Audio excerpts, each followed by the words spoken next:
വിവാഹം കഴിഞ്ഞാ പിന്നെ ചോദിക്കും, എന്റെ പ്രിയമുള്ള സഹോദരങ്ങളെ, തന്റെ പ്രിയപ്പെട്ട ഭർത്താവും ഭാര്യയും വിവാഹം കഴിഞ്ഞു.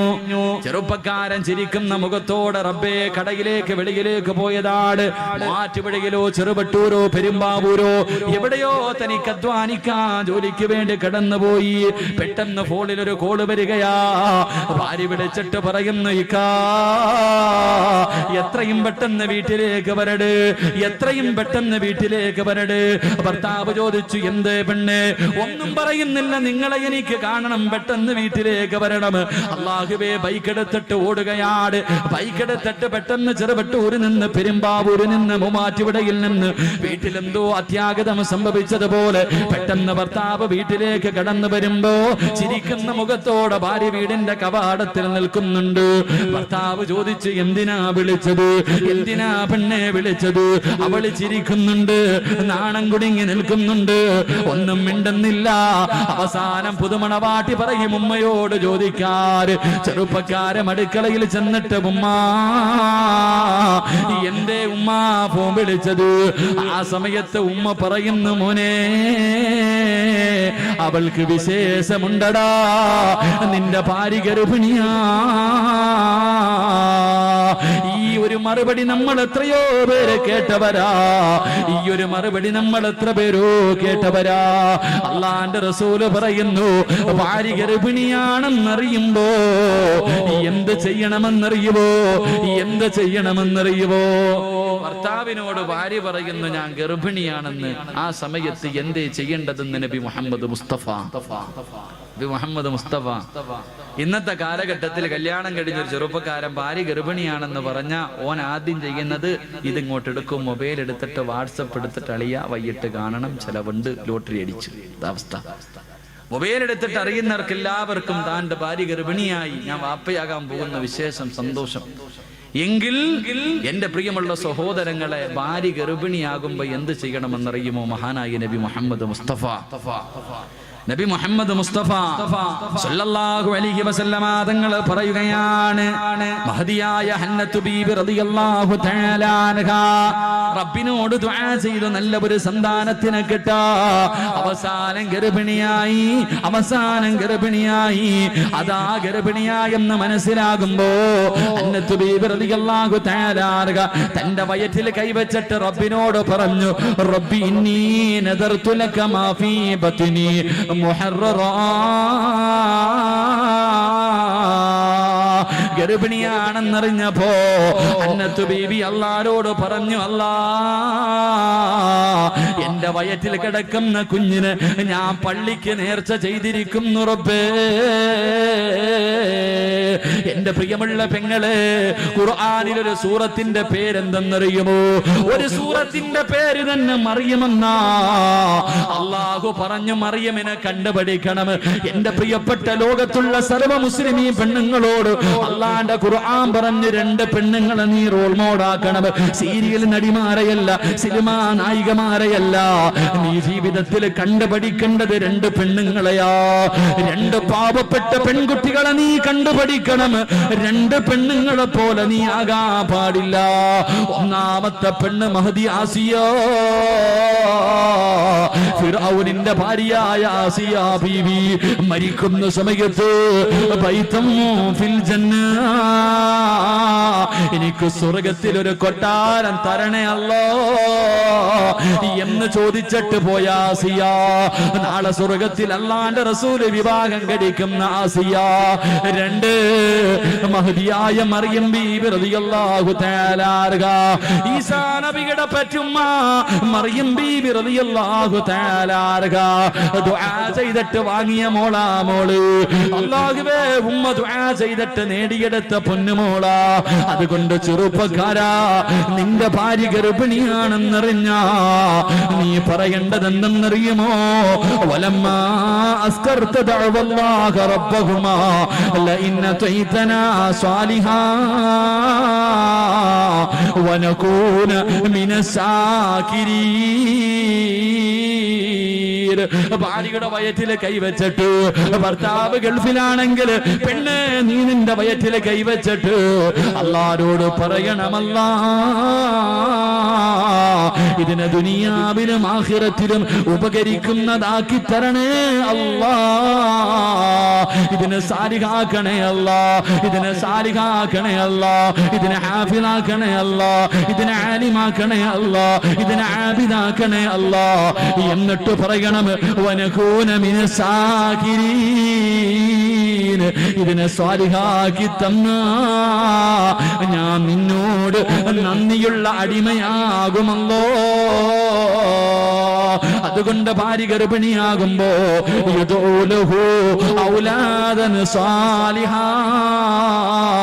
എന്ന് ദുആ ചെയ്യണേ എന്ന് ആദരമായ പ്രവാചകൻ നബി മുഹമ്മദ് മുസ്തഫ സല്ലല്ലാഹു അലൈഹി വസല്ലം. അല്ലാഹു സാലിഹായ മക്കളെ നൽകി അനുഗ്രഹിക്കുമാറാകട്ടെ. അല്ലാഹു സാലിഹായ മക്കളെ നൽകി അനുഗ്രഹിക്കുമാറാകട്ടെ. എൻ്റെ പ്രിയമുള്ള സഹോദരങ്ങളെ, മൂന്ന് കാര്യമായി നാലാമത്തെ കാര്യം എന്തായാലും ഗർഭിണിയായില്ലേ, ഒരല്പം കൂടെ നിർത്തിയിട്ട് പ്രസവം വരെ പറഞ്ഞിട്ട് നിർത്താം. ബാക്കി ഇൻഷാ അല്ലാഹ് എപ്പോഴെങ്കിലും പറയാം. അല്ലാഹു ഈമാൻ നൽകി അനുഗ്രഹിക്കുമാറാകട്ടെ. 3 സ്വലാത്ത് സല്ലല്ലാഹു അലാ മുഹമ്മദ് സല്ലല്ലാഹു അലാ മുഹമ്മദ് സല്ലല്ലാഹു അലൈഹി വസല്ലം. അല്ലാഹുമ്മ സല്ലി അലാ മുഹമ്മദ് യാ റബ്ബി സല്ലി അലൈഹി വസല്ലം. അല്ലാഹു സ്വീകരിക്കുമാറാകട്ടെ. എൻ്റെ പ്രിയമുള്ളവരെ, നാലാമത്തെ കാര്യം ഇതുകൂടെ പറഞ്ഞു നിർത്താം. പ്രിയപ്പെട്ട ഭാര്യയും ഭർത്താവും മനസ്സിലാക്കേണ്ടത്, ഡോക്ടർ പറഞ്ഞു ഭാര്യ ഗർഭിണിയ, പിന്നെ ഡോക്ടർ പറയും റെസ്റ്റ് എടുക്കണം. പിന്നെ ഭർത്താവ് താഴെയും വെക്കൂല തലയിലും വെക്കൂല, അങ്ങനത്തെ അവസ്ഥയാ. ഭാര്യയോട് പറയും ഇനി തിന്നാനും കുളിക്കാനും ബാത്റൂമിൽ പോകാനും മാത്രം എഴുന്നേറ്റാൽ മതി, ബാക്കി സമയം മുഴുവനും ഒരു കിടപ്പ് തന്നെ. എന്റെ പ്രിയമുള്ള സഹോദരങ്ങളെ, മക്കളെ നന്നാക്കാൻ തുടങ്ങേണ്ടത് എപ്പം മുതലെന്നറിയുമോ? നീ ഗർഭിണിയായിരിക്കുന്ന സമയം മുതൽ. എന്റെ പ്രിയമുള്ള സഹോദര ബക്കറ്റ് എടുക്കാൻ പറയും. ഇത്രയും കൂടെ 5 മിനിറ്റും കൂടെ ഇവരൊക്കെ ഇരുന്നോട്ടെ, അല്ലെങ്കിൽ ഇപ്പൊ എഴുന്നേറ്റ് വെക്കണം. ബക്കറ്റ് എടുത്ത് കഴിഞ്ഞാൽ ആൾക്കാർ എഴുന്നേറ്റ് പോകും. ഇൻഷാ അല്ലാഹ്. അള്ളാഹു പള്ളിക്ക് അള്ളാന്റെ ഭവനത്തിനുള്ളത് അള്ളാഹു തരും. അള്ളാഹു നൽകി അനുഗ്രഹിക്കുമാറാകട്ടെ. അള്ളാഹു നൽകി അനുഗ്രഹിക്കുമാറാകട്ടെ. എന്റെ പ്രിയമുള്ള സഹോദരങ്ങളെ, മക്കളെ നന്നാക്കാൻ തുടങ്ങേണ്ടത് ഗർഭിണിയായിരിക്കുന്ന സമയത്താണ്. ഒരു ഉമ്മയുടെ സ്വഭാവം കുഞ്ഞിനുണ്ടാകും. ഒരു ഉമ്മ ഗർഭിണിയായിരിക്കുന്ന സമയത്ത് ഏറ്റവും കൂടുതൽ മൊബൈലിലും വാട്സപ്പിലുമാണ് കളിച്ചിട്ടുള്ളതെങ്കിൽ, 1 വയസ്സായി വാപ്പ പൊക്കി തോളി വെക്കുമ്പോ പോക്കറ്റിൽ നിന്ന് പൊക്കിയിരിക്കും മൊബൈൽ. നിന്റെ കുഞ്ഞ് പറഞ്ഞു കൊടുക്കണ്ട. എന്റെ പ്രിയമുള്ളവരെ, നിന്റെ മക്കൾ നീ ഏറ്റവും കൂടുതൽ ചാറ്റ് ചെയ്തിരിക്കുക. അള്ളാഹുവിന്റെ പരിശുദ്ധമായ ഖുർആൻ പറഞ്ഞു, നീ ഗർഭിണിയാണെന്ന് അറിയുന്ന അതേ സമയം നിന്റെ കുഞ്ഞിന് കാണാനും കേൾക്കാനുമുള്ള കഴിവ് അള്ളാഹു കൊടുക്കുമെന്ന് നബിയുനാ റസൂലുള്ളാഹി. നമ്മൾ അറിയുന്നത് വയറ്റിൽ കിടക്കണ കുഞ്ഞൊന്നും കാണുന്നില്ല എന്നാരാ പറഞ്ഞ? കാണുന്നില്ല, ഒന്നും അറിയുന്നില്ല എന്നാരാ പറഞ്ഞ്? ഞാൻ ഒരു സംശയം ചോദിക്കട്ടെ. ഞാനൊരു സംശയം ചോദിക്കാം. ഈ കുഞ്ഞുങ്ങളെ, കരയുന്ന കുഞ്ഞിനെ എടുത്ത് കയ്യിൽ വെച്ചിട്ട് ഇങ്ങനെ താരാട്ട് പാടും, ഇങ്ങനെ ആട്ടാറുണ്ട്. ആട്ടാന്നല്ല പറയാ. ഇങ്ങനെ കുഞ്ഞിനെ കയ്യിൽ വെച്ചിട്ട് അങ്ങനെ ആക്കണ സമയത്ത് കുഞ്ഞ് കരച്ചിൽ നിർത്തും, ഉറങ്ങും. ഇങ്ങനെ ആട്ടിയാൽ കുഞ്ഞ് ഉറങ്ങുമെന്നുള്ള ഇൽമ എവിടെ നിന്നാ പഠിച്ചത്? നിങ്ങൾ മനസ്സിലാക്കി. എല്ലാവരും കുഞ്ഞിനെ എടുത്ത് കയ്യിൽ ആരെങ്കിലും പഠിപ്പിച്ചു കൊടുത്തിട്ടുണ്ടോ കുഞ്ഞിനെ ഇങ്ങനെ ആട്ടാൻ? ഇല്ല. കയ്യിലെടുത്ത് വെച്ച് ആട്ടിയാലുടനെ കുഞ്ഞ് കരച്ചിൽ നിർത്തും, ഉറങ്ങാറുണ്ട്. ഇത് എവിടെ നിന്ന് കിട്ടിയ ഇൽമ? എന്റെ പെങ്ങളെ, നീ ഹോസ്പിറ്റലിൽ പോയപ്പോ ഡോക്ടർ പറയും വെള്ളം കുറവാ, ഇത്തിരി കൂടെ കുടിച്ചോളാം അല്ലേ? എന്റെ പെങ്ങളെ, നിന്റെ വയറ്റിനകത്ത് നിന്റെ കുഞ്ഞ് നിന്റെ ഗർഭപാത്രത്തിൽ വെള്ളത്തിനകത്ത് കിടന്ന് ആടി പഠിച്ചിട്ടുണ്ട്. ഇങ്ങനെ നീ അങ്ങോട്ടും ഇങ്ങോട്ടും നടക്കുമ്പോഴും മറിഞ്ഞു കിടക്കുമ്പോഴും തിരിഞ്ഞു കിടക്കുമ്പോഴും ഈ കുഞ്ഞു വയറ്റിന്റെ അകത്ത് കിടന്ന് ഇങ്ങനെ ആടി പഠിച്ചിട്ടുണ്ട്. അതുകൊണ്ടാ നീ ഇങ്ങനെ ആട്ടുന്ന സമയത്ത് നിന്റെ കുഞ്ഞുറങ്ങുന്നത്. അല്ലാഹു ഈമാൻ നൽകി അനുഗ്രഹിക്കുമാറാകട്ടെ. ഖുർആനാ പറഞ്ഞത്, ഇന്നാ ഖലഖനൽ ഇൻസാന മിൻ നുത്ഫത്തിൻ അംശാജിൻ നബ്തലി ഫജഅൽനാഹു സമീഅൻ ബസീറ. അല്ലാഹു കാണാനും കേൾക്കാനുമുള്ള കഴിവ് നിന്റെ കുഞ്ഞിന് കൊടുത്തിട്ടുണ്ട്. അതുകൊണ്ട് നീ സംസാരിക്കുമ്പോ, നീ ഭർത്താവിനോട് സംസാരിക്കുമ്പോ നീ ശ്രദ്ധിക്കണം, ഒരാളുകൂടെ വയറ്റിന്റെ ഉള്ളിലുണ്ട്, ഒരാളുകൂടെ വയറ്റിന്റെ ഉള്ളിലുണ്ട്. അല്ലാഹുവേ പടച്ചവനെ, മഹാനായ ഇമാമുനാ സാഫി റളിയല്ലാഹു തആല അൻഹു, മഹാനായ ഇമാമുനാ സാഫി റളിയല്ലാഹു തആല അൻഹു 6ാമത്തെ വയസ്സിൽ അല്ലാഹുവിന്റെ ഖുർആൻ മുഴുവനും കാണാതെ പഠിച്ചു. അല്ലാഹുവിന്റെ ഖുർആൻ മുഴുവനും 6ാമത്തെ വയസ്സിൽ കാണാതെ പഠിച്ചു. ആ ഖുർആനിന്റെ അർത്ഥവും പഠിച്ചു. 6 വയസ്സേ ആയുള്ളൂ. എങ്ങനെ പഠിച്ചു മോളെ, എങ്ങനെ പഠിച്ചു മോളെ?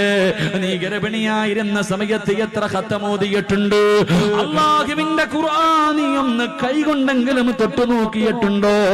അല്ലാഹുവേ, ശാഫി റളിയല്ലാഹു തആല അൻഹുവിന്റെ ഉമ്മ എത്രയോ ഖത്തമോദി തന്റെ കുഞ്ഞിന് ഒളിവില്ലാതെ ഒരിക്കൽ പോലും പാല് കൊടുത്തിട്ടില്ല. തന്റെ ഉമ്മയുടെ വയറ്റിൽ കിടന്നപ്പോഴേ ഖുർആൻ ഓതുന്നത് കേട്ട് വളർന്ന മകനാട് എന്ന് ചരിത്രം നമുക്ക് പഠിപ്പിച്ചു തരുമ്പോ, അല്ലാഹുവേ, ഇന്ന് റൂമിനകത്തിരുന്ന് അടുക്കളയിൽ പോകണ്ട, ഒരു ജോലിയുമില്ലാതെ വരുമ്പോ മൊബൈൽ എടുത്തിട്ട് കുത്തുന്ന പെണ്ണ്, കൂട്ടുകാരോട് ചാറ്റ് ചെയ്യുന്ന പെണ്ണ്, പഴയ കാമുകന്മാരെ തിരഞ്ഞു നടക്കുന്ന പെണ്ണ്, 18 വയസ്സു പ്രായമായ നിന്റെ മോളും പോകും പെങ്ങള്. അതുകൊണ്ട് എന്റെ പ്രിയപ്പെട്ട പെങ്ങളോട് പറയുകയാ, അള്ളാനെ പേടിച്ച് ജീവിക്കുമോള്. നീ ഗർഭിണിയായിരിക്കുന്ന സമയത്ത് നിസ്കരിച്ചിട്ടുണ്ടോ? നിന്റെ മോളും നിസ്കരിക്കും. നീ ഖുർആൻ ഓതിയിട്ടുണ്ടോ? നിന്റെ മോളും ഖുർആൻ ഓതും. നീ അള്ളാനെ പേടിച്ച് ജീവിച്ചിട്ടുണ്ടോ? നിന്റെ കുഞ്ഞും അള്ളാനെ പേടിച്ച് ജീവിക്കും. പക്ഷേ ആ സമയത്ത് നീ പടച്ചറപ്പിനെ മറന്നിട്ടുണ്ടോ? നീ ഫേസ്ബുക്കിലും വാട്സപ്പിലുമാണ് നിന്റെ ജീവിതം തെള്ളി നീക്കിയതെങ്കിൽ, നീ ടിവിയുടെ മുന്നിലിരുന്നാണ് സമയം കളഞ്ഞതെങ്കിൽ, നിന്റെ മക്കളും ടിവിയുടെ ഫ്രണ്ടിൽ നിൽക്കുമ്പോ, നിന്റെ മക്കളും തലതിരിഞ്ഞു പോകുമ്പോ കരഞ്ഞിട്ട് കാര്യമില്ല, പൊട്ടിക്കരഞ്ഞിട്ട് കാര്യമില്ല, വിളിച്ചു കോപിയിട്ട് കാര്യമില്ല, നന്നാക്കാൻ തുടങ്ങേണ്ടത് അവിടെ നിന്നാ പൊന്നുമോള്. അതുകൊണ്ട് എന്റെ പ്രിയമുള്ള സഹോദരങ്ങളോട്, സഹോദരിമാരോട് അല്ലാഹുവിന്റെ പരിശുദ്ധമായ ഖുർആൻ പറയുകയാ, എന്റെ പ്രിയമുള്ളവരെ, നമ്മുടെ മക്കളുണ്ടല്ലോ, അവരെല്ലാം പഠിക്കുന്നുണ്ട്. പഠിച്ചവനെ ഇന്നത്തെ യുവതലമുറയുണ്ടല്ലോ, 18 വയസ്സ് 19 വയസ്സ് ഇന്നലെയും ഒരു ചെറുപ്പക്കാർ, ഉസ്താദേ എന്റെ പെങ്ങള് 10ാം ക്ലാസ്സിലാ പഠിക്കുന്നത്, ഉസ്താദേ നാട്ടുകാരുടെ മുന്നിൽ തല ഉയർത്താൻ കഴിയുന്നില്ല. ഒരു അമുസ്ലിമായ ചെറുപ്പക്കാരന്റെ കൂടെ തിയേറ്ററിൽ നിന്ന് നാട്ടുകാരെ പിടിച്ചിരിക്കുകയാ. ഉസ്താദേ എന്റെ വാപ്പയുടെ ഒരു സൈഡ് മുഴുവനും തളർന്നു പോയി. പൊട്ടിക്കരഞ്ഞുകൊണ്ട് ഒരു പാവപ്പെട്ട ചെറുപ്പക്കാരൻ പൊട്ടിക്കരയുമ്പോ അവള് പറയുന്ന, എനിക്ക് അവനെ തന്നെ മതി. 10ാം ക്ലാസ്സിൽ പഠിക്കുന്ന പെണ്ണ് പറഞ്ഞെനിക്ക് അവളെ തന്നെ മതി. അവള് പറയുന്ന, എനിക്ക് അവനെ തന്നെ മതി. പൊട്ടിക്കരയുന്ന മാതാപിതാക്കൾ, അല്ലാഹുവേ, തലശ്ശേരിയിലുള്ള ഒരു പെണ്ണ് പോകുന്നത് നമ്മൾ കണ്ടതല്ലേ? തലശ്ശേരിയിലുള്ള ഒരു പെണ്ണ്, പടച്ചവനെ, മോളെ റാഹില പോകല്ലേ, മോളെ റാഹില പോകല്ലേ, ഒരു വാപ്പകടം ഞാനും നിങ്ങളും കേട്ടതാ. എന്നിട്ടും അവൾ ഇറങ്ങിപ്പോയല്ലോ. അവളുടെ അവസാനം എങ്ങനെയായിരിക്കുമെന്നറിയുമോ? എന്റെ പ്രിയമുള്ളവരെ, അതുപോലെ ലോകത്താദ്യമായിട്ട് വിളിച്ചതാരാ? മോളെ റാഹില പോകല്ലേ എന്ന് ഒരു വാപ്പ തന്റെ പൊന്നാറ് 18 കൊല്ലം പോറ്റി വളർത്തിയ പൊന്നുമോള് യാചിക്കുന്നത്, മകളോട് യാചിക്കുന്നത് കണ്ടവര് ലോകത്താദ്യമായിട്ട് എങ്ങനെ വിളിച്ചതാരെന്നറിയോ? മഹാനായ ശൈഖുൽ അംബിയാ നൂഹ് നബി അലൈഹിസ്സലാം. മക്കളെ നല്ല നിലയിൽ വളർത്തിയിട്ട് മക്കളെ കണ്ടവന്റെ കൂടെ ഇറങ്ങി പോകുമ്പോ, കരയല്ലേ വാപ്പാ, എന്തിനാ നീ കരയുന്നത്? പോറ്റി വളർത്തിയ മക്കള് നിന്നെ വേണ്ടെന്ന് പറഞ്ഞ് കാമുകന്റെ കൂടെ കയ്യിൽ പിടിച്ചിറങ്ങി പോകുമ്പോ, കരയല്ലേ ഉപ്പാ, കരയല്ലേ ഉമ്മ. അല്ലാഹുവിന്റെ പരിശുദ്ധമായ ഖുർആൻ നിനക്കൊരു ചരിത്രം പറഞ്ഞു തരുന്നുണ്ട്, ഒരു വാപ്പയുടെ ചരിത്രം പറഞ്ഞു തരുന്നുണ്ട്. ഏത് വാപ്പയെന്നറിയുമോ? മഹാനായ നൂഹ് നബി അലൈഹിസ്സലാം 950 വർഷക്കാലം പടച്ചവന്റെ ദീനിന് വേണ്ടി ദഅവത്ത് നടത്തിയിട്ട് തന്റെ ഭാര്യയും മകനും പോലും അല്ലാഹനെ കൊണ്ട് വിശ്വസിച്ചില്ല. അവസാനം 73 പേരാണാകെ വിശ്വസിച്ചത്. അല്ലാഹുവേ, അവിടുന്ന് ദുആ ചെയ്തു, അല്ലോ ഇവന്മാരെ ഒരെണ്ണത്തിനെ പോലും നീ ബാക്കി വെക്കല്ലേ പടച്ചവര്. നൂഹ് നബി അലൈഹിസ്സലാമിനോട് അല്ലാഹു പറഞ്ഞു, നൂഹേ, നിന്നെ കൊണ്ട് വിശ്വസിച്ചവരെയും കൊണ്ട് കപ്പലിൽ കയറ്റിക്കെട്ട് നീ തുടങ്ങിക്കോ. തൂഫാൻ എന്ന് പറയുന്ന ജലപ്രളയമുണ്ടായി. നൂഹ് നബി തന്റെ പൊന്നാര് തന്റെ കൂടെ വന്നവരെ മുഴുവനും അല്ലാഹനെ കൊണ്ട് വിശ്വസിച്ചവരെ മുഴുവനും കപ്പലിൽ കയറ്റിക്കെട്ട് യാത്ര ഇങ്ങനെ തുടങ്ങുമ്പോ, തന്റെ പൊന്നാര മകനുണ്ടല്ലോ വെള്ളത്തിൽ കിടന്നു മുങ്ങുകയാ, മരണത്തോട് മല്ലടിക്കുകയാണ്. ആ സമയത്ത് ആ വാപ്പ വിളിച്ച വിളിയാട്, യാ പുനയ്യാ ഇർകബ് മഅനാ. ആ വാപ്പ വാപ്പയാ ആദ്യമായിട്ട് വിളിച്ചത്. യാ ബുനയ്യ, ഏ പൊന്നുമോനെ, പൊന്നുമോനെ, ഇർകബ് മഅനാ, ഒന്ന് കേറടാ, വാപ്പയുടെ കൂടെ കേറടാ, ഇല്ലെങ്കിൽ ചത്തുപോകുമടാ, ഇല്ലെങ്കിൽ നീ ചത്തുപോകുമടാ, നശിച്ചു പോകുമടാ. വാപ്പ തന്റെ പൊന്നാര മകനെ സ്നേഹത്തോടെ വിളിച്ചപ്പോ അവിടെന്ന് പറഞ്ഞ മറുപടി എന്തെന്നറിയുവോ? വാപ്പാ, ആ കാണുന്ന പർവ്വതത്തിന്റെ മുകൾ തട്ടിൽ കയറിയിട്ട് ഞാൻ രക്ഷപ്പെടുമെന്ന് വാപ്പയോട് പറയുമ്പോ അള്ളാന്റെ ഖുർആൻ പറയുകയാ, ഒറ്റ സെക്കൻഡ് കൊണ്ടെല്ലാം കഴിഞ്ഞു. തന്റെ പ്രിയപ്പെട്ട പൊന്നുമോന് വെള്ളത്തിൽ ചത്തു മലർന്നു കിടക്കുന്നത് കണ്ടപ്പോ അല്ലാഹുവേ, എത്ര ദ്രോഹം ചെയ്തവനാണെങ്കിലും മകനാണല്ലോ. നൂഹ് നബിയുടെ കണ്ണ് നിറഞ്ഞു, നൂഹ് നബിയുടെ കണ്ണ് നിറഞ്ഞു. അല്ലാഹുവേ, റൂഹുൽ അമീൻ മലക്ക് ജിബ്രീൽ അലൈഹിസ്സലാം ഇറങ്ങി വന്നിട്ട് അവിടെന്ന് പറഞ്ഞു കൊടുത്ത മറുപടി എന്തെന്നറിയുമോ? എന്റെ പ്രിയപ്പെട്ടവരോട്, മക്കളെ നല്ല രീതിയിൽ പോറ്റി വളർത്തിയിട്ട് നിന്റെ മക്കളെ തലതിരിഞ്ഞു പോയാ അവര് കാരണം കണ്ണുനീര് കുടിക്കേണ്ട ഗതി വന്നാ, കള്ള കുടിച്ച് വീട്ടിലേക്ക് കയറി വന്നു, നിന്നെ തല്ലുന്ന മക്കള് നിന്നെ വീട്ടിലുണ്ടോ? പ്രായമായവരെ വീട്ടിൽ നിന്ന് അടിച്ചിറക്കുന്ന മക്കളുണ്ടോ? നിന്നെ കണ്ണുനീര് കുടിപ്പിക്കുന്ന മക്കളുണ്ടോ? നിന്നെ പട്ടിണിക്കിടുന്ന മക്കളുണ്ടോ? കുത്തുവാക്കും പരിഹാസവും പറയുന്ന മക്കളുണ്ടോ? എന്നെ നശിപ്പിച്ചത് ഉമ്മ നിങ്ങളാണെന്ന് മുഖത്ത് നോക്കിയിട്ട് വാപ്പയോടും ഉമ്മയോടും പറയുന്ന മക്കളുണ്ടോ? കരയല്ലേ ഉമ്മ, കരയല്ലേ ഉപ്പ. അല്ലാഹുവേ, നൂഹ് നബിയോട് ജിബ്രീൽ പറഞ്ഞ മറുപടി എന്തെന്നറിയുമോ? വലൈസ മിൻ അഹ്ലി, നബിയേ, ഇവൻ നിങ്ങളുടെ കുടുംബത്തിൽ പിറന്നവനല്ല, ഇവള് നിന്റെ കുടുംബത്തിൽ പെട്ടതല്ല. ജനിച്ചെന്നേ വിള്ളമ്മ, ജനിച്ചെന്നേ വിള്ളമ്മ. കരയല്ലേ, കരയല്ലേ, ഇവള് നിന്റെ കുടുംബത്തിൽ പിറന്നതല്ല എന്ന അല്ലാഹുവിന്റെ ഖുർആൻ പരിചയപ്പെടുത്തുമ്പോ എന്റെ പ്രിയമുള്ളവരെ, നമ്മുടെ മക്കളെ നല്ല പോലെ വളർത്തട്. അതാ പ്രസവം കഴിഞ്ഞു, ബാങ്ക് കൊടുത്തു, ഇഖാമത്ത് കൊടുത്തു, സൂറത്തു തഖല്ലാഹുവേ, അല്ലാഹുവിന്റെ പരിശുദ്ധമായ ഖുർആൻ ഇഖ്ലാസ് ഓതി, യദാ ഇന്നാ അൻസൽനാഹു, അത് കഴിഞ്ഞ് റബ്ബേ സൂറത്തുൽ ആൽ ഇംറാന്റെ 32-ാമത്തെ ആയത്ത് ഓതി. അവിടെന്ന് തുടങ്ങുകയാണ്, അവിടെന്ന് തുടങ്ങുകയാ. നമ്മുടെ മക്കളെല്ലാം പഠിക്കുന്നുണ്ട്.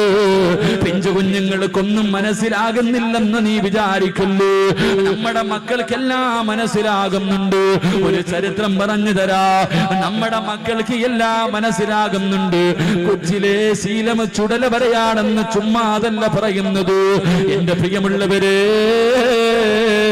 മഹാനായ ജാബിർ റളിയല്ലാഹു തആല അൻഹു, അല്ലാഹുവിന്റെ പ്രവാചകന്റെ സഹാബിയാ. വീടിനകത്ത് വല്ലാത്ത സന്തോഷമോ, ഭാര്യയും ഭർത്താവും സന്തോഷം കാരണം തുള്ളിച്ചാടുകയാണ്. ഭാര്യയും ഭർത്താവ് സന്തോഷം കാരണം തുള്ളിച്ചാടുകയാ. എന്തേ കാരണമെന്നറിയുവോ? അന്ന് അവരുടെ വീട്ടിലൊരാള് വിരുന്നിന് വരികയാ. ഒരാള് വീട്ടിലേക്ക് വിരുന്നിന് വരുന്നുണ്ട്. ആരെന്നറിയുമോ? മഹാനായ നബി മുഹമ്മദ് മുസ്തഫ സല്ലല്ലാഹു അലൈഹി വസല്ലമ തങ്ങൾ വിരുന്നിന് വരികയാ. റബ്ബേ, വല്ലാത്ത സന്തോഷം. അതാ ജാബിർ തങ്ങൾ പോയ ആടിനെ പിടിച്ചറുക്കുകയാണ്. ആടിനെ പിടിച്ചറുത്തു. പടച്ചവനെ, പെട്ടെന്ന് ഇറച്ചിക്കറി തയ്യാറാക്കുകയാ. ഭാര്യ വീടിനകത്തിരുന്ന് ചപ്പാത്തി റെഡിയാക്കുകയാ. 2 ആമക്കള് വീടിന്റെ വെളിയിൽ കിടന്ന് കളിക്കുകയാണ്.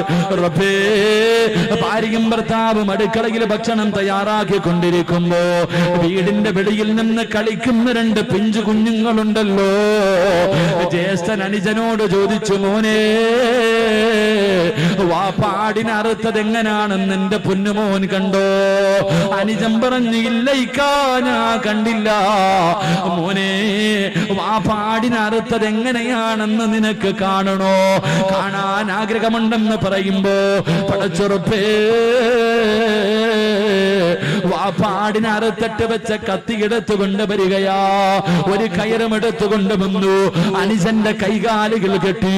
വാപ്പാടിന്റെ കാല് കെട്ടിയതുപോലെ അനുജന്റെ കയ്യും കാലും കെട്ടി പിടിച്ചു ചരിച്ചു കിടത്തി.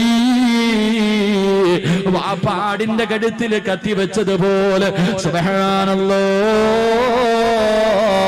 പൊന്നാര അനുജന്റെ കഴുത്തിൽ കത്തിവെച്ചിട്ടറുക്കാൻ തുടങ്ങി. ആ പിഞ്ചു പിഞ്ചുമോണ്ട് അല്ലാഹുവേ കഴുത്തങ്ങ് മുറിഞ്ഞിട്ട് രക്തം ഇങ്ങനെ ചാടുകയാ, കൈകാലുകളിട്ടടിക്കുകയാ, മരണവേദനയിൽ കിടന്ന് പിടയുകയാ. തന്റെ പൊന്നാര അനുജന മരണത്തോട് മല്ലടിക്കുന്ന കാഴ്ച കാണുമ്പോ കയ്യിലിരിക്കുന്ന കത്തികെടുത്ത് വലിച്ചെറിഞ്ഞിട്ട് ആ പിഞ്ചുമോനോടുകയാണ് റബ്ബേ. കടുത്തട്ട പുന്നുമോര് അവിടെ കിടന്ന് മരണപ്പെടുകയാ. രണ്ടാമത്തെ മൂത്തവനോട് ഉയരമുള്ള സ്ഥലത്തേക്ക് ഓടിക്കേറുകയാണ്, ഉയരമുള്ള സ്ഥലത്തേക്ക് ഓടിക്കേറുകയാ. കാല് തെറ്റിയിട്ട് താഴെ വീടൂ, കാല് തെറ്റിയിട്ട് താഴെ വീടൂ. അല്ലാഹുവേ, തല വന്ന് കല്ലിലടിച്ചിട്ടവന്റെ തല പൊട്ടിയിട്ട് രക്തം കുളിച്ചിട്ട് രക്തം തലയിൽ നിന്നൊലിച്ചിട്ട് അവനും അവിടെ കിടന്ന് മരണപ്പെടുകയാ. ഭാര്യയും ഭർത്താവ് റസൂലുള്ളാഹിന് കൊടുക്കാ വീടിനകത്ത് ഭക്ഷണം ഉണ്ടാക്കിക്കൊണ്ടിരിക്കുമ്പോ രണ്ട് പൊന്നാര മക്കള് വീടിന്റെ വെളിയിൽ കുളിച്ച് കിടക്കുകയാ. അവസാനം നെയ്തീർന്നു വാങ്ങുന്നതിന് വേണ്ടി ഭാര്യ വീടിന്റെ വെളിയിലേക്ക് ഇറങ്ങുമ്പോ സുബ്ഹാനല്ലാഹ്, ഒരുമ്മ കാണാൻ പറ്റാത്ത കാഴ്ചയാണല്ലോ. നൊന്ത് പ്രസവിച്ച പൊന്നുമോന്റെ തല അറ്റ് കിടക്കുകയാ. അല്ലാഹുവേ, പൊന്നുമോന്റെ മയ്യത്തിന്റെ മുന്നിലിരുന്ന് കരയുകയാണ്. ആ ഉമ്മ എന്ത് ചെയ്യണമെന്നറിയുന്നില്ല, എന്ത് പറയണമെന്നറിയുന്നില്ല. തന്റെ പൊന്നാര മകന്റെ മയ്യത്തിന്റെ മുന്നിലിരുന്ന് കരയുകയാ. കുറെ സമയം കഴിഞ്ഞു. അവിടുന്ന് ചിന്തിച്ചു, അല്ലാ, എന്റെ ഭർത്താവിനോട് പറയാൻ പാടില്ലല്ലോ. റസൂലുള്ള വരികയാണല്ലോ, റസൂലുള്ളാഹിന്റെ ഭക്ഷണം തയ്യാറാക്കുകയാണല്ലോ. ഞാൻ എന്തിനാ കരയുന്നത്? അല്ലാഹു തന്നത് അല്ല തന്നെ തിരിച്ചെടുത്തല്ലോ. ഇത് റബ്ബ് തരുന്ന പരീക്ഷണമാണല്ലോ, ഇത് റബ്ബ് തരുന്ന പരീക്ഷണമാണല്ലോ. അല്ലാഹുവേ, തന്റെ പൊന്നുമകന്റെ മയ്യത്തെടുത്ത് മാറ്റിക്കിടത്തി തുണിയെടുത്ത് പുതച്ചിട്ടു മുന്നോട്ട് നടക്കുമ്പോ രണ്ടാമത്തെ മകനും കിടക്കുകയാ. തന്റെ പൊന്നാര മകന് അവനെയും എടുത്തുകൊണ്ട് വന്ന് കൂടെ കിടത്തിയിട്ട് കണ്ണുനീര് തുടച്ചിട്ട് അടുക്കളയിൽ ഭർത്താവിന്റെ കൂടെ പോയിരിക്കുകയാണ്. അവിടെ ഇരുന്ന് ചപ്പാത്തി റെഡിയാക്കി കൊണ്ടിരിക്കുമ്പോ അതാ വരുന്നു നബി മുഹമ്മദ് മുസ്തഫ. അല്ലാഹുവിന്റെ റസൂല് കടന്നു വരികയാ, അല്ലാഹുവിന്റെ റസൂല് കടന്നു വരികയാ. പ്രവാചകൻ ഇങ്ങനെ നടന്നു വരുമ്പോ മുഖറബുൽ അംലാക്ക് മലക്ക് ജിബ്രീൽ അലൈഹിസ്സലാം കടന്നു വന്നിട്ട് അവിടുന്ന് പറയുന്നു, യാ റസൂലല്ലാഹ്, അല്ലാഹുവിന്റെ നബിയേ, ഭക്ഷണം കഴിക്കുമ്പോ ഒറ്റയ്ക്ക് കഴിക്കല്ലേ, ഭക്ഷണം കഴിക്കുമ്പോ ഒറ്റയ്ക്ക് കഴിക്കല്ലേ. അവിടെ രണ്ടാമക്കളുണ്ട് നബിയേ, അവരെ കൂടെ വിളിച്ചിട്ട് ഭക്ഷണം കൊടുക്കണേ നബിയേ. വീടിനകത്തേക്ക് കടന്നു വന്നു.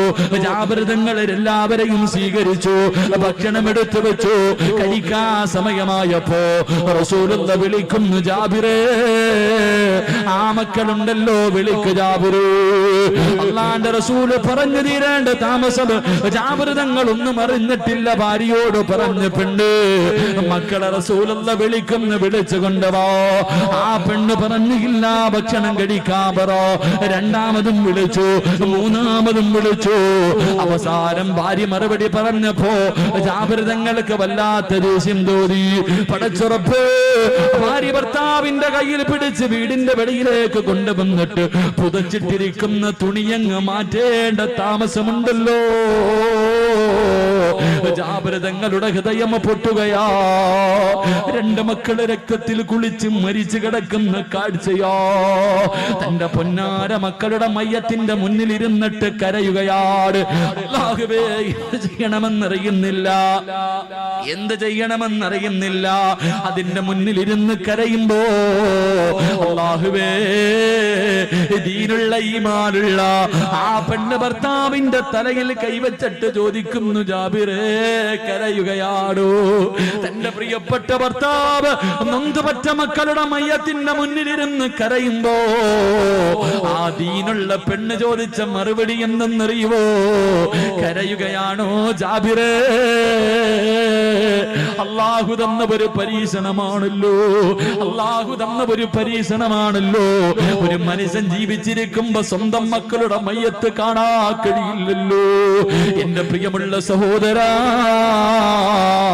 ജാബിർ തങ്ങളോട് ഭാര്യ പറയുകയാ, എന്തിനാ കരയുന്നത്? നമ്മുടെ വീടിനകത്തിരിക്കുന്നതാരെന്നറിയുവോ? നമ്മുടെ മക്കളെക്കാല്, മാതാപിതാക്കളെക്കാല്, സമ്പത്തിനെക്കാല്, ശരീരത്തിനെക്കാല് ഞാനും നിങ്ങളും സ്നേഹിക്കേണ്ട റസൂലുള്ള ഭക്ഷണം കഴിക്കാനിരിക്കുകയോ? ആ സമയത്ത് മക്കളുടെ മയ്യത്തിന്റെ മുന്നിലിരുന്ന് കരയുകയാണോ ജാബിറ്? അല്ലാഹുവേ, തന്റെ പ്രിയപ്പെട്ട ഭർത്താവിന് ധൈര്യം കൊടുത്ത ഭാര്യ, എന്റെ പ്രിയമുള്ള പെങ്ങളെ ചരിത്രം പഠിപ്പിക്കുന്നത് എന്തെന്നറിയുമോ? നമ്മുടെ പിഞ്ചുമക്കള് അവർ ചെറുപ്രായത്തിലെല്ലാം അവർക്ക് മനസ്സിലാകുന്നുണ്ട്. അതുകൊണ്ട് ജീവിതം സൂക്ഷിക്കണേ. അല്ലാഹുവേ, പടച്ചറപ്പിന്റെ വല്ലാത്ത പരീക്ഷണമാ. ജീവിച്ചിരിക്കുമ്പോ സ്വന്തം മക്കളുടെ മയ്യത്ത് കുളിപ്പിക്കുന്ന അവസ്ഥ. പടച്ചവരെ, 2 ദിവസം മുമ്പ് കൊല്ലം ജില്ലയിൽ ഒരു പാവപ്പെട്ട ചെറുപ്പക്കാരൻ മരണപ്പെട്ടു. എന്തിന് പടച്ചറപ്പ്? എന്റെ കൂടെ പഠിച്ച പത്തനാപുരത്തുള്ള റിയാസ് എന്ന് പറയുന്ന 33 വയസ്സുള്ള ചെറുപ്പക്കാരൻ, അല്ലാഹുവേ, പൊന്നുമോനങ്ങ് പോയല്ലോ. റിയാസ് എന്ന് പറയുന്ന ചെറുപ്പക്കാരൻ, അല്ലാഹുവേ, പെട്ടെന്നങ്ങ് മരണപ്പെട്ടു. അവന്റെ ഉമ്മാടെ മുന്നിലേക്ക് ഹജ്ജ് കഴിഞ്ഞ് തിരിച്ചു വന്നു. അവൻ മരിച്ചെന്ന വാർത്ത കേട്ടിട്ട് അവന്റെ വീട്ടിലേക്ക് കടന്നു ചെന്നപ്പോ അവന്റെ പ്രിയപ്പെട്ട മാതാവ് ഓടി വന്ന് കെട്ടിപ്പിടിച്ചിട്ട്, സിറാജേ പോയടാ, ഞങ്ങളെ ഒറ്റക്കാക്കിയിട്ട് ഞങ്ങളുടെ പൊന്നുമോ പോയടാ. ആർക്കാ സഹിക്കാൻ കഴിയോ? ആർക്കാ സഹിക്കാൻ കഴിയോ? പിഞ്ചു കുഞ്ഞുങ്ങൾ പെട്ടെന്ന് മരണം പെടുന്ന കാഴ്ചകൾ കാണുന്നവരാ. അല്ലാഹുവേ, അല്ലാഹുവേ, ഞങ്ങളുടെ മക്കളെ നീ കാക്കണേ അല്ലോ. പെട്ടെന്നുള്ള മരണങ്ങളെ തൊട്ട് ഞങ്ങളെ നീ കാക്കണേ റബ്ബേ. പടച്ചവരെ, ഞങ്ങൾ ജീവിച്ചിരിക്കുമ്പോ ഞങ്ങളുടെ മക്കളുടെ മയ്യത്ത് കുളിപ്പിക്കേണ്ട അവസ്ഥ ഞങ്ങൾക്കാർക്കും തരല്ലേ അല്ലോ. ഞങ്ങളുടെ നെഞ്ചത്ത് കിടന്ന് കടിച്ച ചിരിച്ച മക്കള് 6 അടി മണ്ണിനകത്തിറക്കി വെച്ചിട്ട് പിടിമണ്ണ് വാരിയട്ടവന്റെ നെഞ്ചിന്റെ മുകളിലേക്ക് ഇടേണ്ട ഗതികേട് ഞങ്ങൾക്കാർക്കും തരല്ലേ റബ്ബേ. സംഘാടകരെ ബക്കറ്റുമായിട്ട് മുന്നിലേക്ക് വരികയാ. അള്ളാന്റെ പള്ളിയുടെ കടം തീർക്കാരോ, അള്ളാന്റെ പള്ളിയുടെ കടം തീർക്കാരോ. സംഘടന വളർത്താറല്ല, നാട്ടുകാരുടെ മുന്നിൽ നെളിഞ്ഞു നടക്കാറല്ല. 2 ദിവസത്തെ വഅദ് തീരുകയാ. ബക്കറ്റുമായിട്ട് സംഘാടകർ മുന്നിലേക്ക് വരുന്നു. പടച്ചുറപ്പിനോട് ഒന്നു മാത്രം പറഞ്ഞാ മതി, അല്ലാഹുവേ, നിന്റെ തീരുമാനത്തിന് തട്ടിക്കളയാറ് ഈ സദക്കല്ലാതെ മറ്റൊന്നിനും കഴിയില്ല റബ്ബേ. എന്തെങ്കിലും ഒരു പരീക്ഷണം നീ തരാൻ ഉദ്ദേശിച്ചിട്ടുണ്ടെങ്കിൽ ഈ സദക്കയുടെ ബർക്കത്ത് കൊണ്ട് നീ തട്ടി മാറ്റണേ അല്ലാ എന്ന നിയ്യത്തോടെ ഒരു നല്ല സദക്ക, എന്ന നിയ്യത്തോടെ ഒരു നല്ല സദക്ക. അൽഹംദുലില്ലാഹ്, സംഘാടകർ വരുന്നു. എല്ലാവരും ഒന്ന് പോക്കറ്റിൽ കൈയിട്ട് ബിസ്മില്ലാഹിർ റഹ്മാനിർ റഹീം, സല്ലല്ലാഹു അലാ മുഹമ്മദ്, സല്ലല്ലാഹു അലാ മുഹമ്മദ്, സല്ലല്ലാഹു അലൈഹി വസല്ലം. അല്ലാഹുമ്മ സല്ലി അലാ മുഹമ്മദ്, യാ റബ്ബി സല്ലി അലൈഹി വസല്ലം. അല്ലാഹു സ്വീകരിക്കുമാറാകട്ടെ, അല്ലാഹു സ്വീകരിക്കുമാറാകട്ടെ. വാപ്പാ, നിനക്ക് ക്യാൻസർ തരാറ് നിന്റെ ശരീരത്തിൽ എവിടെയെങ്കിലും അതിന്റെ അണുക്കളുണ്ടോ എന്ന് നിനക്കറിയില്ലല്ലോ. ഈ ബക്കറ്റ് നിന്റെ മുന്നിലേക്ക് വരുമ്പോ അല്ലാഹുവിന്റെ പള്ളിക്കാ ചോദിക്കുന്നത്. മനസ്സറിഞ്ഞു കൊണ്ടൊരു നല്ല സദഖയിട്ടാ കഷ്ടപ്പെട്ട് സമ്പാദിച്ചത് മുഴുവനും വിറ്റ് ചികിത്സിച്ചാലും മാറാത്ത രോഗം അല്ലാഹു മാറ്റിത്തരും ബാപ്പാ. എന്റെ സ്നേഹനിധികളായ പെണ്ണുങ്ങളെ, എന്റെ ഉമ്മമാരെ, എന്റെ പ്രിയപ്പെട്ട ഉമ്മമാരെ, അല്ലാഹു നിങ്ങളോട് കടം ചോദിക്കുകയാ. അല്ലാഹുവാണ് കടം ചോദിക്കുന്നത്. പടച്ചവന്റെ ഭവനം, അല്ലാഹുവിന്റെ ഭവനത്തിന് വേണ്ടി പടച്ചുറപ്പിന്റെ ഭവനത്തിന്റെ കടം മാറാറ് എന്റെ പ്രിയമുള്ളവരെ, അല്ല നിങ്ങളോട് കടം ചോദിക്കുകയാ. അല്ലാഹുവിന് കടം കൊടുത്താ കിട്ടുന്ന പ്രതിഫലം എന്തെന്നറിയുമോ?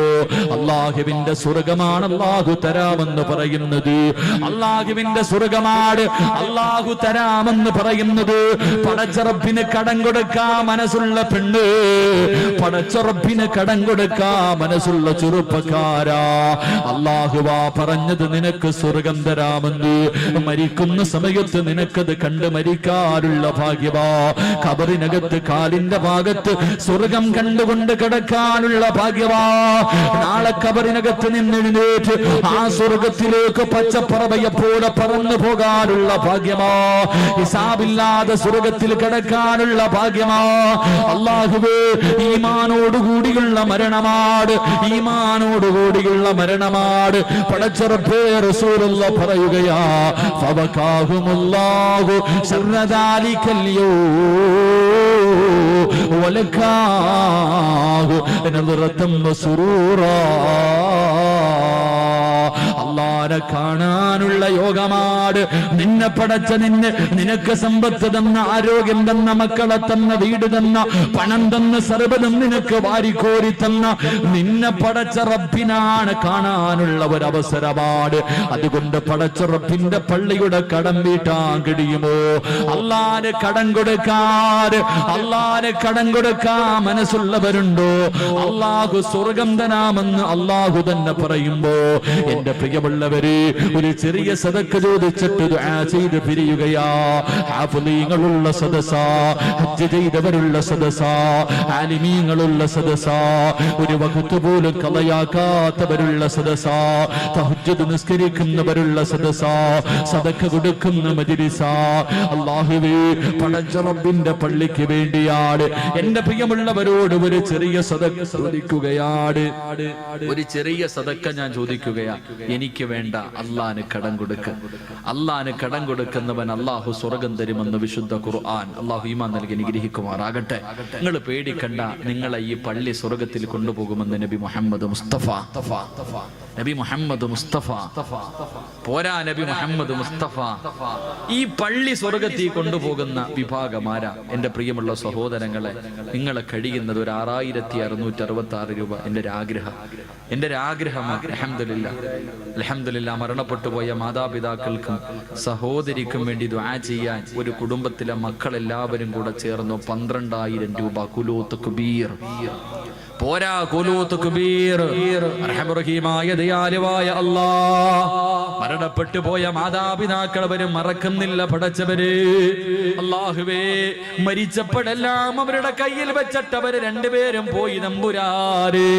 അവരിന്ന് മണിയറയ്ക്കകത്ത് മണ്ണറ മണിയറയാകാര്, ഖബറിനകത്ത് സ്വർഗം കണ്ടുകൊണ്ട് കിടക്കാര്. ആ മക്കള് 12,000 രൂപ സദക്ക ചെയ്തിരിക്കുന്നു. അല്ലാഹ് സ്വീകരിക്കണേ തമ്പുരാനെ, ഇന്ന് പെരുന്നാളിന്റെ സന്തോഷമാക്കണേ അല്ലാഹ്. ആ മാതാപിതാക്കള് ഖബറിനകത്ത് കിടന്ന് ഇവർക്ക് വേണ്ടി ദുആ ചെയ്യണേ അല്ലാഹ്. പരിശുദ്ധമായ ഖുർആനിന്റെ ആയത്ത് 6666 രൂപ. കഴിവുള്ളവരുണ്ട് പടച്ചവര്, നിനക്ക് കടം തരുന്നവനാണ്. ജീവിക്കുന്നത് തന്നെ സ്വർഗത്തിൽ പോകാനാ. ഈ പള്ളിക്കകത്തിരുന്ന് സ്വർഗത്തിൽ പോകാനുള്ള മോഹം കൊണ്ടാ റബ്ബേ, ഇരിക്കുന്ന അടിമകളിൽ സ്വർഗത്തിന്റെ അവകാശികളെ തെരഞ്ഞെടുക്കണേ അല്ലാഹ്. മരണപ്പെട്ടു പോയ മാതാപിതാക്കൾക്ക് വേണ്ടി ദുആ ചെയ്യാൻ ഒരു സഹോദരൻ 6666 രൂപ. കുലൂത്ത് കുബീർ പറഞ്ഞോ, കുലൂത്ത് കുബീർ. അല്ലാഹുവേ, പടച്ചവനെ, ആ മാതാപിതാക്കൾ ഇങ്ങനെ ഒരു മകൻ എനിക്ക് ജനിച്ചല്ലോ എന്നോർത്തിട്ട് സന്തോഷിക്കണേ അല്ലാഹ്, സന്തോഷിക്കണേ അല്ലാഹ്. റബ്ബേ, അവരുടെ പൊരുത്തം കൊടുത്ത് അനുഗ്രഹിക്കണേ തമ്പുരാനെ. ഖുർആനിനെ വല്ലാതെ ഇഷ്ടപ്പെടുന്ന സഹോദരനാണ്. ഖുർആൻ സ്വർഗത്തിൽ കൊണ്ടുപോകുന്ന വിഭാഗത്തിൽ പെടുത്തണേ അല്ലാഹ്. ഈ സദക്ക അതിനൊരു സബബാക്കണേ റബ്ബേ. എന്റെ പ്രിയപ്പെട്ട സഹോദരിമാര്, സ്വർണ്ണ ഉരിക്കോ അള്ളാന്റെ പള്ളിക്ക് വേണ്ടി. പള്ളി സ്വർഗത്തിൽ കൊണ്ടുപോകും നിന്റെ ഭർത്താവോ, നിന്റെ മാതാപിതാക്കളോ, നിന്റെ മക്കളോ ഇല്ല. അൽഹംദുലില്ലാ, അൽഹംദുലില്ലാ. പടച്ചവൻ പെണ്ണുങ്ങള് സ്വർണം പെട്ടെന്ന് പൊക്കോ ഇൻഷാ അല്ലാഹ്. അള്ളാന്റെ പള്ളിക്ക് തിരക്കുള്ളവരൊക്കെ പൊക്കോളി, എഴുന്നേറ്റ് പൊക്കോ, പെട്ടെന്ന് പൊക്കോ. ഞാൻ വേണ്ടെന്ന് പറയൂല. ദുആ ചെയ്യുമ്പോ നല്ല ആൾക്കാർ മാത്രം ഇരിക്കുക. ഇതെന്താ ഇങ്ങനെയൊക്കെ പൊതിഞ്ഞു വെച്ചിരിക്കുന്നത്? സ്വർണ്ണം ആയതുകൊണ്ടായിരിക്കും. അൽഹംദുലില്ലാ, അൽഹംദുലില്ലാഹ് ഒരു സ്വർണ്ണ മോതിരം. ഖുലൂ തക്ബീർ. പറഞ്ഞോ സല്ലല്ലാഹു അലാ മുഹമ്മദ് സല്ലല്ലാഹു അലൈഹി വസല്ലം. റഹ്മറഹീമായ അല്ലാഹ്, പടച്ചവനെ എത്രയോ പേര് മരിച്ച് വെള്ള തുണിയിൽ പൊതിഞ്ഞു കൊണ്ടുപോകുന്നത് കണ്ടതാ പടച്ചവര്. റബ്ബേ, ഞാൻ പോകുമ്പോഴൊന്നും കൊണ്ടുപോകില്ലെന്ന് എനിക്കറിയാ. എന്റെ ചാരത്തിരിക്കുന്ന പെണ്ണുങ്ങൾ കയ്യിലും ശരീരത്തും ഒരുപാട് സ്വർണ്ണമിട്ട് കൊണ്ടിരിക്കുമ്പോ തന്റെ കയ്യിൽ കിടന്ന ആകെയുള്ള മോതിരം അള്ളാന് വേണ്ടിയല്ലേ, അള്ളാന് കടം കൊടുത്ത സ്വർഗം തരാമെന്ന് അല്ല പറഞ്ഞതല്ലേ. ഉസ്താദേ, എനിക്ക് കാണണം ഉസ്താദ്, മരിക്കുന്ന സമയത്ത് സ്വർഗം കണ്ടിട്ട് മരിക്കണം ഉസ്താദ്, എന്റെ മുഖത്ത് പുഞ്ചിരി കാണണം ഉസ്താദ്, എന്റെ മയ്യത്ത് കാണാൻ ഈ പെണ്ണുങ്ങൾ മുഴുവൻ. ഖുലൂ തക്ബീർ പോരാ, ഖുലൂ തക്ബീർ. അല്ലാഹുവേ, പടച്ച റബ്ബേ, ഖുർആനിനെ ഇഷ്ടപ്പെടുന്നവനാ റബ്ബേ, ഖുർആനിനെ ഇഷ്ടപ്പെടുന്നവനാ. തന്റെ ഉപ്പാനെയും ഉമ്മാനെയും മറക്കല്ലേ അല്ലാ. അവരെ വല്ലാതെ സ്നേഹിക്കുന്നവനാ, അവരെ വല്ലാതെ സ്നേഹിക്കുന്നവനാ. നാളെ പടച്ചവന്റെ പരലോകത്ത് നിന്ന് കബറിനകത്ത് നിന്ന് എഴുന്നേക്കുമ്പോ ഈ പള്ളി സ്വർഗത്തിൽ കൊണ്ടുപോകുന്ന വിഭാഗത്തിൽ ആ കുടുംബത്തെ പെടുത്തണേ അല്ലാ.